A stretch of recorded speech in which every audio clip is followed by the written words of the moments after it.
नमस्कार दोस्तों, मैं अमन स्वागत करता हूं आपके अपने YouTube चैनल एजुकेशन हब पे।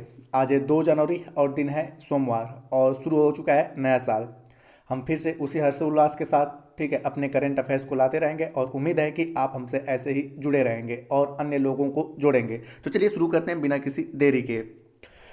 तो आज का पहला अपडेट है भारतीय स्वाधीनता संग्राम से संबंधित अलीपुर बम कांड में निम्नलिखित में से किसके ऊपर मुकदमा चलाया गया था। ऑप्शन ए है बाल गंगाधर तिलक, ऑप्शन बी है भगत सिंह, ऑप्शन सी है अरबिंदो घोष और ऑप्शन डी है यूसुफ मेहर अली। तो यहाँ पर जानते हैं प्रधानमंत्री नरेंद्र मोदी श्री अरबिंदो की 150वीं जयंती के उपलक्ष्य में आयोजित एक कार्यक्रम को आज वीडियो कॉन्फ्रेंस के माध्यम से संबोधित किया। यह कार्यक्रम आज़ादी का अमृत महोत्सव के अंतर्गत पुडुचेरी के कंबन कलाई संगम में आयोजित किया गया। कार्यक्रम के दौरान श्री अरबिंदो के सम्मान में एक स्मारक और डाक टिकट जारी किया गया। एक स्मारक सिक्का और डाक टिकट भी जारी किया गया। बता दें कि अरबिंदो घोष एक योगी, दृष्टा, दार्शनिक, कवि और भारतीय राष्ट्रवादी थे। इन्होंने आध्यात्मिक विकास के माध्यम से पृथ्वी पर दिव्य जीवन दर्शन को प्रतिपादन किया। वर्ष 1902 से 1910 तक उन्होंने भारत को अंग्रेजों से मुक्त कराने के लिए आज़ादी की लड़ाई में भाग भी लिया। उनकी राजनीतिक गतिविधियों के कारण उन्हें अलीपुर बम कांड मामले में साल 1908 में कैद कर लिया गया था। 2 साल बाद वह ब्रिटिश भारत से भाग गए और पांडिचेरी के फ्रांसीसी उपनिवेश में शरण ले ली। पांडिचेरी में उन्होंने आध्यात्मिक साधकों का एक समुदाय स्थापना की, जो आगे चलकर साल 1926 में श्री अरबिंदो आश्रम बना। तो यहाँ पर ये क्वेश्चन तो आपका हिस्ट्री का है, लेकिन ठीक है ये पूछा इसलिए गया क्योंकि अभी हाल ही में श्री अरबिंदो घोष की 150वीं जयंती मनाई गई, जिसके कारण यह चर्चा में आया। तो इसीलिए यहाँ पूछा गया है कि अलीपुर बम कांड किससे संबंधित है। तो आपका सही ऑप्शन होता है सी, अरबिंदो घोष से, क्योंकि इसी बम कांड के बाद उनके ऊपर मुकदमा चलाया जाता है और उसके बाद वह स्वाधीनता संग्राम की लड़ाई से बाहर हो जाते हैं और वह एक दार्शनिक बन जाते हैं।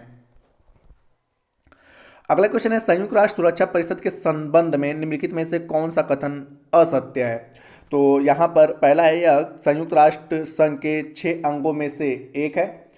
दूसरा कह रहा है कि इसका प्रमुख काम दुनिया भर में शांति और सुरक्षा सुनिश्चित करना है। तीसरा कह रहा है कि आवश्यकता पड़ने पर यह दुनिया के किसी भी हिस्से में मिलिट्री एक्शन की भी मंजूरी दे सकता है। और चौथा कह रहा है कि वर्तमान समय में भारत संयुक्त राष्ट्र सुरक्षा परिषद यानी कि United nation security council UNSC का अस्थायी सदस्य है। तो यहाँ पर आप देखोगे ये तीनों के तीनों ठीक है सत्य हैं, लेकिन भारत इसका अस्थायी सदस्य नहीं है, अस्थायी सदस्य है। जानते हैं इसके बारे में कि हाल ही में ब्रिटेन के विदेश मंत्री और रूस ने संयुक्त राष्ट्र सुरक्षा परिषद की अस्थायी सदस्यता के लिए भारत की दावेदारी का समर्थन किया है। आपको बता दें कि संयुक्त राष्ट्र सुरक्षा परिषद संयुक्त राष्ट्र संघ के 6 प्रमुख अंगों में से एक है। इसका प्रमुख काम दुनिया भर में शांति और सुरक्षा सुनिश्चित करना है। भारत संयुक्त राष्ट्र सुरक्षा परिषद का 2 सालों के लिए अस्थायी सदस्य चुना गया है। ठीक है, यह वर्ष 2021 और 22 के लिए अस्थायी सदस्य है, न कि अस्थायी सदस्य। तो यहाँ पे असत्य के लिए पूछा गया था, तो डी वाला ऑप्शन असत्य है। अगला क्वेश्चन है हाल ही में निम्नलिखित में से किस हिमालयी पौधे को आईयूसीएन यानी कि आईयूसीएन की रेड लिस्ट में शामिल नहीं किया गया है। तो यहाँ पर पहला है आपका मेजोट्रोपिस पेलिस, ऑप्शन बी है आपका फिट्री लारिया सिरोस, ऑप्शन सी है आपका डेक्टा इलोराइजा हटागिरिया और ऑप्शन डी है आपका शेड्रस डेओडारा। तो जानते हैं कि हाल ही में हिमालयन क्षेत्र की 3 औषधि प्रजातियों पौधों को मूल्यांकन के बाद संकटग्रस्त प्रजातियों के आईयूसीएन रेड लिस्ट में शामिल किया गया है। मेजोट्रोपिस पेलिट, फिल्ट्रिया सिरोसा और डेक्टा इलोराइजा हटागिरिया, इन तीनों पौधों का जीवन संकटग्रस्त की श्रेणी में रखा गया है। अब ये तीनों पौधे ही औषधि गुणों से भरपूर हैं, जो इन जातियों के औसत अवैध व्यापार, वनाग्नि, वनों में आग लगने के कारण विलुप्त होते जा रहे हैं। आईयूसीएन के बारे में अगर बताएं तो इसका पूरा नाम होता है international union for conservation of nature.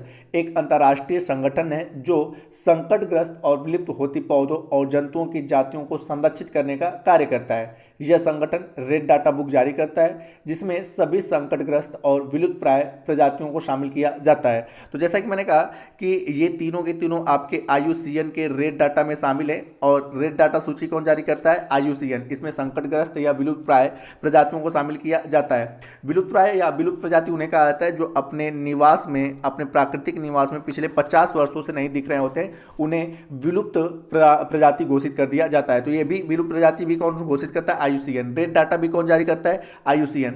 तो इस रेड डाटा की सूची में कौन शामिल नहीं है? तो डी वाला ऑप्शन जो आएगा सेड्रस डेओडारा, ठीक है, इसको अभी रेड डाटा में शामिल नहीं किया गया है। अगला क्वेश्चन है, मोपा इंटरनेशनल एयरपोर्ट जो अभी सुर्खियों में है किस राज्य में स्थित है? तो ऑप्शन ए है Goa, option B Himachal Pradesh, option C है राजस्थान और ऑप्शन डी है महाराष्ट्र। तो जानते हैं हाल ही में गोवा में मोपा इंटरनेशनल एयरपोर्ट का प्रधानमंत्री नरेंद्र मोदी ने उद्घाटन किया। इस एयरपोर्ट का नाम गोवा के भूतपूर्व मुख्यमंत्री मनोहर पर्रिकर के नाम पर रखा गया। यह एयरपोर्ट गोवा की राजधानी पणजी से लगभग 35 किलोमीटर दूर है। गोवा भारत का एक प्रमुख टूरिज्म डेस्टिनेशन है। यह एयरपोर्ट सालाना 44 लाख लोगों को समायोजित करने की क्षमता रखता है। तो पूछा गया कि मोपा इंटरनेशनल, तो अगर आपसे पूछा जाए कि मोपा इंटरनेशनल का वर्तमान समय में नाम क्या हो गया है, तो मनोहर पर्रिकर इंटरनेशनल एयरपोर्ट हो गया है। पहले इसका नाम क्या था? Mopa international airport. तो ये दोनों पूछा जा सकता है कि मोपा इंटरनेशनल एयरपोर्ट किस राज्य में है या मनोहर पर्रिकर इंटरनेशनल एयरपोर्ट किस राज्य में है। तो आपका सही ऑप्शन होता है गोवा। अगला क्वेश्चन है कि अंतर्राष्ट्रीय पर्वत दिवस कब मनाया जाता है? ऑप्शन है आपका 9 दिसंबर, ऑप्शन बी है आपका 10 दिसंबर, ऑप्शन सी है 11 दिसंबर और ऑप्शन डी है आपका 12 दिसंबर। तो जानते हैं कि अंतर्राष्ट्रीय पर्वत दिवस प्रत्येक वर्ष 11 दिसंबर को मनाया जाता है। संयुक्त राष्ट्र महासभा ने साल 2002 में 11 दिसंबर को अंतर्राष्ट्रीय पर्वत दिवस के रूप में मनाए जाने का निर्णय लिया था। उसके बाद साल 2003 से हर साल इस दिन इसको मनाया जाता है। पहाड़ों की समृद्ध जैव विविधता और पहाड़ों के संरक्षण के लिए लोगों को जागरूक करना इसका मुख्य उद्देश्य है। तो यहाँ से पूछा है कि अंतर्राष्ट्रीय पर्वत दिवस कब मनाया जाता है, तो 11 दिसंबर को इसकी घोषणा कब की गई थी? वर्ष 2002 में। और इसको प्रत्येक वर्ष कब से मनाया जाना शुरू किया गया? तो 2003 से इसे प्रत्येक वर्ष मनाया। तो घोषणा 2002 में की गई थी और 2003 से मनाया जाना इसे शुरू किया गया है। अगला क्वेश्चन है, हाल ही में संपन्न हुए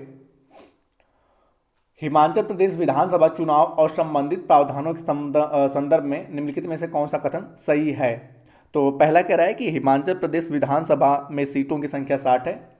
दूसरा कह रहा है कि संविधान के अनुच्छेद 74 में यह प्रावधान है कि राज्यपाल मुख्यमंत्री की नियुक्ति करता है। अब यहाँ पे ऑप्शन क्या है कि केवल एक सही है, केवल दो सही है, एक और दो दोनों सही है, और चौथा कह रहा है कि ना ही एक सही है ना ही दो सही है।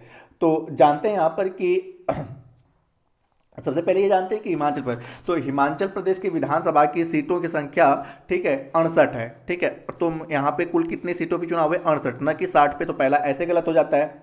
और इन 68 सीटों में से 40 सीटों की जीत के साथ कांग्रेस को बहुमत प्राप्त हुआ। कांग्रेस नेता सुखविंदर सिंह सुक्खू को हिमाचल प्रदेश के राज्यपाल राजेंद्र विश्वनाथ आर्लेकर ने 15वें मुख्यमंत्री के रूप में शपथ दिलाई। आपको बता दें कि संविधान के अनुच्छेद 164 में यह प्रावधान है कि मुख्यमंत्री को राज्यपाल नियुक्त करता है।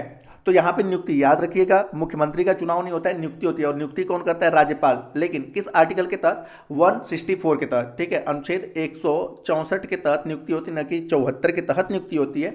और हिमाचल प्रदेश में विधानसभा की सीटों की संख्या कितनी? 68 है, न कि 60 है। और आपने पता है कि बहुमत के लिए, पूर्ण बहुमत के लिए कितना होता है कि कुल सीटों का हाफ प्लस 1। ठीक है, कुल सीटों का हाफ प्लस 1।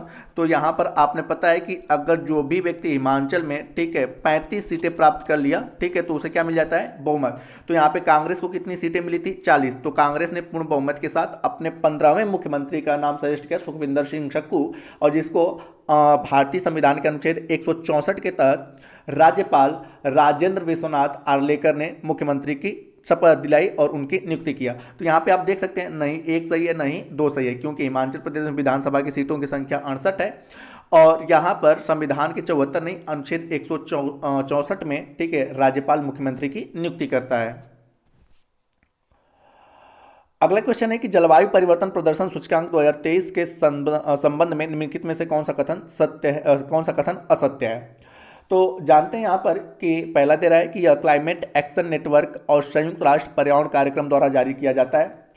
दूसरा कह रहा है कि इस इंडेक्स में के प्रथम 3 स्थान पर दक्षिण एशियाई देशों का कब्जा है। और तीसरा कह रहा है कि भारत इसमें 8वीं रैंक पर है। तो देखते हैं यहाँ पे ऑप्शन कह रहा है कि केवल 1 और 2 सत्य हैं, दूसरा कह रहा है कि 2 और 3 सत्य हैं, और तीसरा कह रहा है केवल 3 सत्य हैं असत्य हैं, और चौथा कह रहा है कि सभी के सभी असत्य हैं। ठीक है, तो यहाँ पूछा है कि असत्य कथन कौन सा है। तो पहला कह रहा है कि केवल 1 और 2 असत्य हैं, दूसरा कह रहा है कि 2 और 3 असत्य हैं, तीसरा कह रहा है कि केवल तीसरा असत्य है, और चौथा कह रहा है कि उपरोक्त सभी के सभी असत्य हैं। तो यहाँ पर जानते हैं कि वर्ष 2005 में जर्मन वॉच और क्लाइमेट एक्शन नेटवर्क के साथ मिलकर जलवायु परिवर्तन प्रदर्शन सूचकांक यानी कि CCPI सालाना प्रकाशित करते हैं। अब यहाँ पे है कि CCPI अंतर्राष्ट्रीय जलवायु परिवर्तन नीति में पारदर्शिता बढ़ाने का एक उपकरण है। इसका उद्देश्य अंतर्राष्ट्रीय जलवायु राजनीति में पारदर्शिता और अलग अलग देशों में जलवायु संरक्षण प्रयासों और प्रगति की तुलना करना है। इस बार 63 देशों की सूची में भारत को पिछले वर्षों की तुलना में 2 रैंक बढ़ाकर 8वें स्थान पर पहुंचा दिया गया है। पिछले वर्ष भारत 10वें स्थान पर था। इस रिपोर्ट में पहले 3 स्थानों को खाली रखे गए हैं क्योंकि किसी भी देश ने सूचकांक के सभी श्रेणियों में अच्छा प्रदर्शन नहीं किया है, तो इसलिए उन्हें सबसे अच्छी रैंक नहीं दी जा सकती है। तो जैसा कि आपने पता है कि भारत पिछले जो इंडेक्स था उसमें 10वें स्थान पे है, लेकिन ये जो वाला 2023 का इंडेक्स जारी हुआ इसमें भारत 8वें स्थान पे है। तो आपका ये तो बिल्कुल सही है। अब यहाँ पे ये कह रहा है कि प्रथम 3 स्थान पर दक्षिण एशियाई देशों का कब्जा है। तो यहाँ पर आपने देखा कि कोई भी, ठीक है, जो आपका एक प्रोटोकॉल बना है उस प्रोटोकॉल को कोई भी देशों ने प्राप्त नहीं किया। तो पहला, दूसरा और तीसरा स्थान क्या है, खाली है। ठीक है, तो इस प्रकार से ये भी गलत है क्योंकि यहाँ पे 3 एशियाई देश है नहीं। और अगला कह रहा है कि क्लाइमेट एक्शन नेटवर्क और संयुक्त राष्ट्र पर्यावरण कार्यक्रम द्वारा जारी किया जाता है। तो जैसा कि मैंने बताया कि यहाँ पे जर्मन वॉच और क्लाइमेट एक्शन नेटवर्क, न कि यहाँ पर संयुक्त राष्ट्र पर्यावरण, यहाँ पे जर्मन वॉच और क्लाइमेट एक्शन नेटवर्क के द्वारा यह जारी किया जाता है। तो ये भी आपका असत्य है। तो पूछा है कौन कौन सा असत्य है, तो आप देख पा रहे हो कि पहला और दूसरा असत्य है और तीसरा आपका सत्य है। तो इस प्रकार से आपका सही ऑप्शन होता है ए, केवल 1 और 2। तो दोस्तों ये रहे आपके आज के करंट अफेयर्स। ठीक है, उम्मीद है कि आपको पसंद आया होगा। और अब समय है पिछले सेशन में पूछे गए क्वेश्चन का आंसर देने का। तो पिछले सेशन में आपसे पूछा गया था कि किस देश ने रामदेव की फार्मेसी कंपनी के समेत भारत की 16 फार्मा कंपनियों को, ठीक है, ब्लैक लिस्ट कर दिया है। तो जिसका सही उत्तर है, ठीक है, आपका नेपाल। नेपाल ने रामदेव की फार्मा कंपनी के साथ साथ भारत की 16 फार्मा कंपनियों को ब्लैक लिस्ट कर दिया। तो जिन्होंने भी सही उत्तर दिया उनके लिए बधाई। अब समय आज के क्वेश्चन का। तो आज का क्वेश्चन है कि रेड डाटा सूची कौन संस्था जारी करती है।